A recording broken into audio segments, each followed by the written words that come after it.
bismillah ci ndey bu naree neex bu baxee xeeñ lii xeeñ ni leen neex na laaste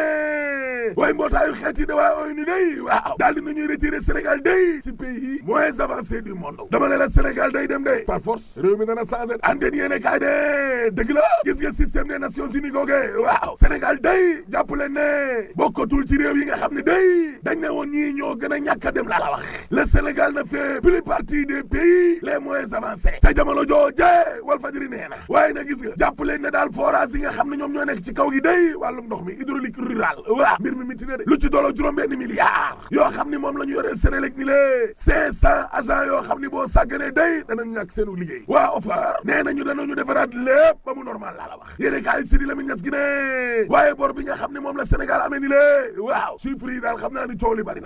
na laa la wax Cheikh Fatma Diop commissaire économie de Pastef la nee na Sénégal day dana fay ci juróomi at yi lée quinquennat bi waaw lu tolloo fukki junni ak benn laa lay wax ni la ci ay milliards de service de la dette la ilaha illallah Abo Gaye del expert financier nee na gis nga bor bi daa ëpp nag bor bi ci boppam moo ëpp Pape Malick Ndour ancien ministre la waaw nee na gis nga bor bi lee waaw mën naa yéeg ba 23 milliards fii ak 2029 mu waay te jamono jooje Sud Quotidien nee na dama ne taxawal fi nag ak gouvernance de rupture systémique waaw xam naa ni daal waa IGE ñoo nar a yàq mbir mi maar day taal yi waaw coppite yi nga xam ne kon moom la ñu nar a indi nag maanaam ngir rupture systémique mbir mu ni mel nag ñu nar koo def te rapport inspection générale d'État ci wàllu yorin ngeeg reddition des comptes bi lee amut of nag ak cour des comptes gi lee of nag tardé ba léegi ni lee publier rapport am ba juróom-ñeenti weer ginnaaw ba Bassirou Diomaye Diakhar Faye mi lee duggee ca pale ba ma ne mbir mi doy na waar dëgg la laaste